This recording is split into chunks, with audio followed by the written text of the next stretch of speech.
Selamat datang kembali di Siber TV. Kalau tadi kita udah ngobrol-ngobrol ya sama Pak Yudi selaku penyidik utama dan juga tadi udah ada Raffi. Nah sekarang kita udah kedatangan AA yang lainnya nih, ada Aramzi. Senangnya dalam hati ya.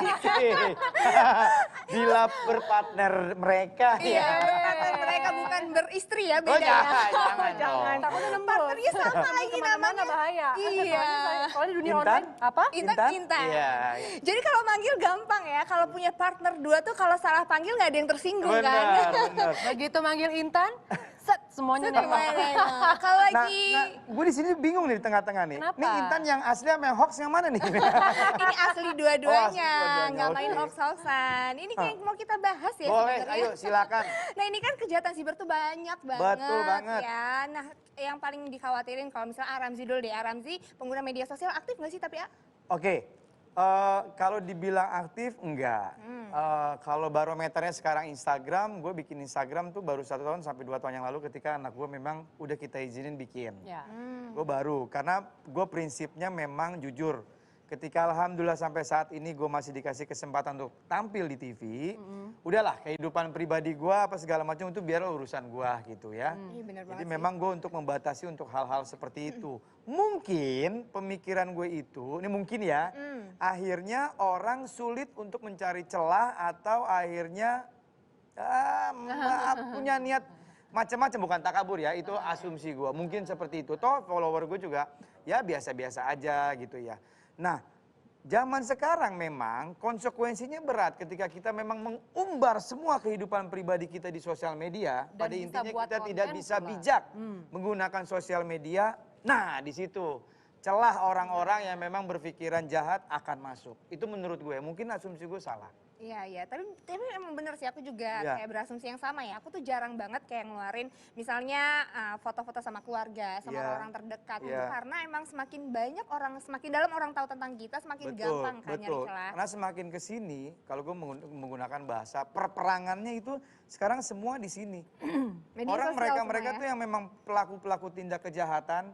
Kalau kita kan nonton di film gitu ya, atau ya beberapa belas tahun yang lalu kan polanya ngerampok, datang fisik secara Ya. Jepang ngerampok gitu ya. Orang fisik lah Iya ibaratnya. kan? Man Kalau to man sekarang lah ya. udah semua pakai Orang digital. Itu pakai Terus udah gitu digital. pakai akun bodong lagi, akun Nah. bohong-bohongan. Jadi Lagian istilahnya tuh ada bercandaan tuh Betul. semakin canggih lo punya apa Gadget. laptop atau apa, semakin juga canggih itu. Nah, alhamdulillah Celahnya makanya makin banyak. kita nih sebagai masyarakat diberikan rasa aman.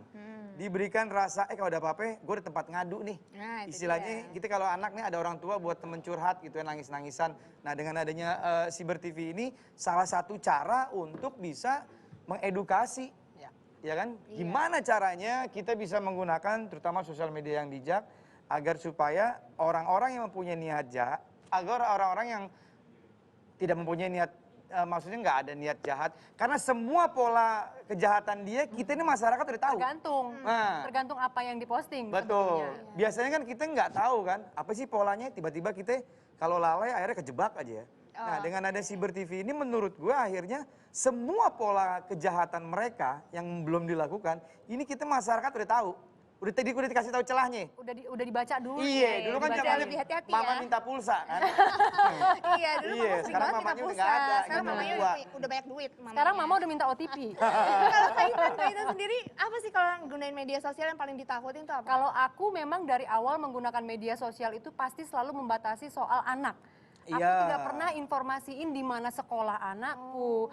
Mungkin kalau misalkan kayak kelas berapa oke lah. Tapi kalau misalkan lebih detail misalnya ngantar sekolah mesti diposting, sekolahnya di mana diposting. Mohon maaf saya nggak bisa Iya, melakukan hal itu nggak bisa betul. karena ibaratnya kalau misalkan pun kita orang tua bergerak di dunia entertain oke, tapi kan tidak dengan anaknya.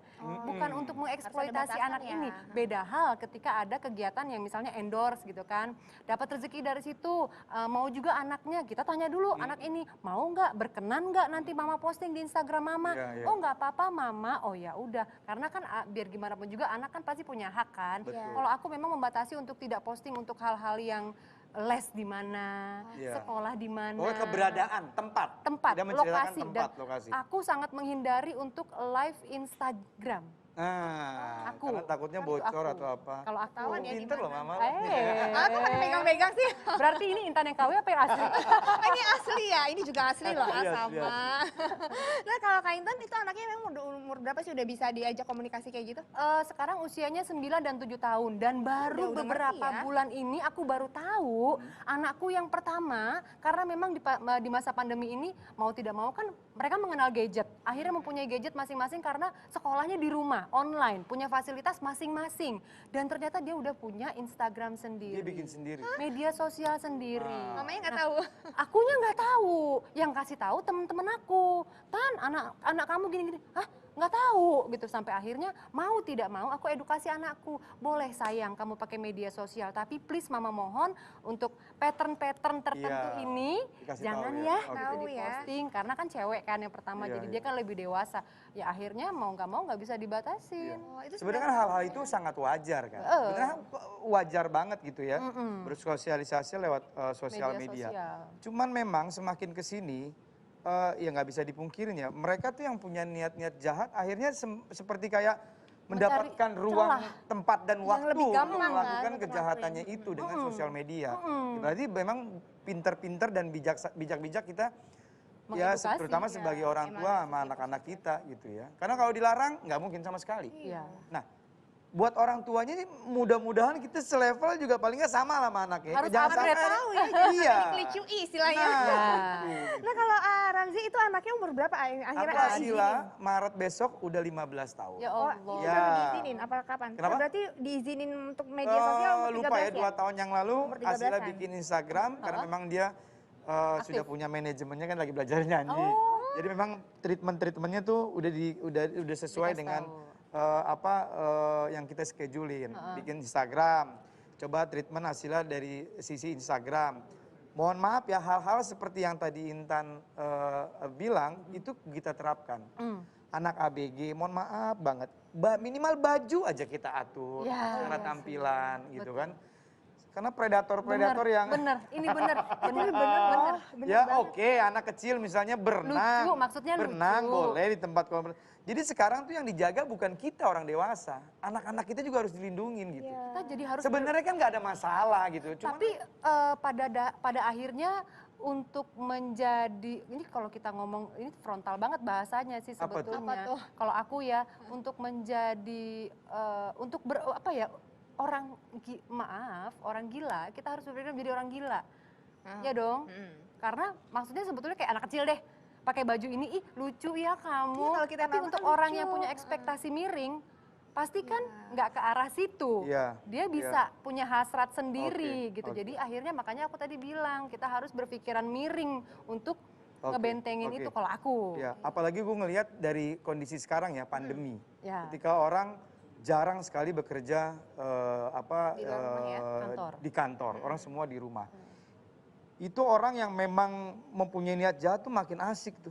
Dia makin nikmat itu kan Iya. melakukan banyak hal untuk merugikan orang gitu ya. Kan banyak modusnya banyak kan. Iya, Bang. Ada pelecehan sama anak-anak gitu ya, penipuan dan lain-lain gitu ya.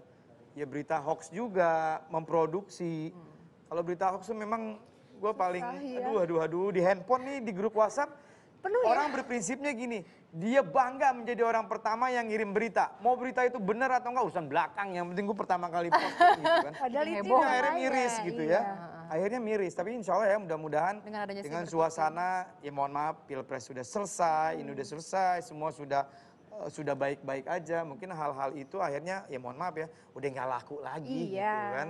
Terus Dan dari kayak itu- sekarang juga undang-undangnya juga semakin Jelas dalam ya. dan kritis untuk Betul. membahas. Jadinya kita tahu batasan-batasan mana yang memang harus dipublikasi dan Iya. tahu mana yang tidak harus dipublikasi. Iya, itu dia gunanya ada Cyber TV kan untuk bisa mengedukasi supaya kita tahu gimana lebih bijak lagi Penetralisir. menggunakan media sosial. Nah, Ini ini memang juga penting banget ya. Kalau menurut gue tuh Cyber TV memang sangat dibutuhkan. Betul. Biar kita nih wacana kita dibuka seluas-luasnya. Ya kita kalau orang tua kan, aduh, kalau masa Apalagi bodoh. udah lagi marah kan, tiba-tiba WhatsApp, Ramzi pinjem duit sekian-sekian dan bahasanya itu bahasa kita banget. Itu aku pernah tuh ngalamin Gue pernah, tuh. tapi Aku lewat pernah. telepon. itu teman, ceritanya teman. Enggak, Oh, ceritanya iya. jadi Aramzi. Iya. Wow. Padahal gue udah pulang, udah nyampe rumah, ya habis acara live malam di salah satu TV, setengah satu nyampe rumah, tiba-tiba tuh orang nelponnya ke rumah mertua. Waduh, kok bisa tahu? Mengkondisikan gue gitu. Wah, berarti dia Bilangnya udah Papa Enji kan gue dipanggil Enji. Papa Enji kecelakaan gini Nah, gitu. kan dia tahu Gitu. Nah, panggilan-panggilan. berarti memang kita udah Apa ya? dilacak gitu dipantau, sama dipantau. panggilan Pantau, apa. ya. Cuman memang lewat telepon. Nah, hal-hal kayak begini juga memang harus diantisipasi juga. Iya. Hampir ditransfer udah mau ditransfer 10 juta. Astagfirullahaladzim. Cuman dia lengah, bodoh. Dalam arti apa? Kan tadi dia nelfon lewat, dia telepon ke rumah. Akhirnya mertua gue, coba kamu telepon ke handphone saya. Tek, keluar nomornya kan. Oh. Iya, akhirnya sadar kan maksudnya akhirnya sadar nggak sempet transfer. Besoknya aku cek dibantu sama teman-teman kepolisian itu ada di sekitar Medan. Wah. Sindikat itu. Untung sekarang udah Sindikat semakin ya. maju ya. Kita udah dari nomor telepon aja udah tahu itu Ya. siapa, itu di mana, itu. Kalau aku pernah sudah dibikin memudahkan. akun Instagram yang seolah-olah itu aku, cuman sisinya itu celahnya tipis banget. Dia nggak posting apapun, tidak menjelekkan aku apapun. Tapi dia bisa ngefollow siapa orang-orang yang aku follow, bahasanya aku banget. Oke. Terus dia minta nomor handphone. Dia Oh. japri satu-satu, minta duit sampai ada satu teman aku yang transfer 800.000 sampai jadi diledekin gue sama Ibnu Jamil. Ih, Aduh. Intan RJ minta duit 800.000. Jadi akun itu cuma jadi mediasi dia doang. mediasi doang. Oh, oke. Untuk nipu orang lain gitu ya. Iya. Itu bahaya banget, emang harus hati-hati ya. Sabar ya kalian ya. Enaknya kalau manggil Intan, dua-duanya langsung nengok. Jadi praktis gitu ya. Nah, Aramzi harapannya apa sih untuk Siber TV ini? Selain misalnya untuk mengedukasi, Aramzi punya harapan apa lagi? Ya, nggak bisa dipungkirin kondisi sekarang semua sudah, apalagi pandemi, tambah menguatkan. Orang bisa melakukan banyak hal tanpa harus, ya contoh, kita udah bisa beli belanja makanan tanpa harus ke restoran atau ke pasar. Semua sudah bisa dilakukan di rumah. Apalagi kondisi pandemi sekarang. Sosial media, internet, segala macam. Ya alhamdulillah kita bangga juga Indonesia nggak ketinggalan untuk masalah itunya gitu ya. Dari sisi positifnya ya, bisa bersaing dengan negara-negara besar gitu. Lo mau nyari apa di Indonesia juga ada gitu. Betul. Nah, tapi memang akhirnya kita harus bijak, harus hati-hati. Nah, gue yakin banget dengan hadirnya Siber TV ini bisa memberikan edukasi kepada kita-kita yang tadinya belum tahu, paling nggak paham aja dulu deh gitu ya. Mudah-mudahan nanti kalau misalnya terjadi apa-apa kita akhirnya jadi tahu langkah apa yang harus kita kerjain gitu. Ya sekali lagi gue berharap dengan hadirnya Siber TV ini bisa menjadi salah satu solusi. Terus mudah-mudahan dengan hadirnya Siber TV ini bisa gini loh. Ini kan semua cara dilakukan. Oke, untuk dari pihak kepolisian untuk melindungi masyarakat, untuk melindungi rakyat. Mudah-mudahan dengan adanya Siber TV yang selalu memberikan informasi dan edukasi yang begitu luas, mudah-mudahan mereka nih ya, mau hacker mau apapun lah namanya ya, bahasa gue ya, Iya. anjing ke pojok, Iya. anjing ke pojok gitu ya. Semua cara mental. Gimana ya, apalagi gitu ya. gitu. Minimalisir lah ya. Karena masyarakatnya sudah diberikan edukasi, udah dikasih tahu gitu. Betul. Dan kita juga jangan males, kita juga jangan bodoh enggak dong. Kita juga ini sebagai masyarakat juga harus mencari tahu juga Wah, saking semangat banget Aramzi. agar supaya kita nggak mengalami hal itu. Iya, harus banget. Itu penting banget sih kita untuk cari tahu sendiri supaya nggak kejebak-jebak, terus juga supaya lebih tahu lagi. Nah, kalau Kak Intan apa harapannya? Kalau aku harapannya tadi semua sudah diambil sama Ramzi ya bahasanya. Kalau aku sih singkat aja. Sebagai Semoga ibu untuk melindungi anaknya. langkah preventif 10 langkah ke depannya akan dibahas di Cyber TV pastinya. Karena pasti Cyber TV lebih update dan terus menyajikan berita-berita yang update tentang apa nih kira-kira langkah 10 langkah ke depan. Kalau misalnya penjahatnya baru mikir, tadi kan penjahatnya baru mikir 5 langkah ke depan. Nah, Kita udah Cyber tahu. TV sudah memberikan langkah preventif untuk 10 langkah ke depan. Pasti akan lebih update. Saya yakin Cyber TV akan selalu menjadi panutan untuk ibu rumah tangga ya, terutama ya, Gimana para melindungi mama anaknya ini ya. bisa menjaga putra-putri dan keluarga dari hal-hal yang tidak diinginkan. Betul, karena kalau istri atau ibu rumah tangga udah jago untuk masalah-masalah kayak begini, kesian lakinya loh, dia nggak bisa macam-macam loh. Itu bagus sekali ya. Nah, Ramzi makasih banyak, Kak Oke. Intan makasih banyak udah ada di sini, Sama-sama, makasih Intan. bincang-bincangnya. Sahabat Siber juga makasih banyak udah menyaksikan Siber TV. Nanti jangan lupa ya jam 8 malam kita bakal bincang-bincang lebih dalam lagi. Ini tentang Siber TV itu apa, kejahatan siber itu apa aja dan gimana cara menanggulanginya. Jangan sampai kelewatan karena tadi Ramzi sama Kak Intan udah bilang, jangan males untuk mencari informasi. Salah satunya informasi di Siber TV. Kita ketemu lagi nanti jam 8 malam hanya di Siber TV. Bye, terima kasih.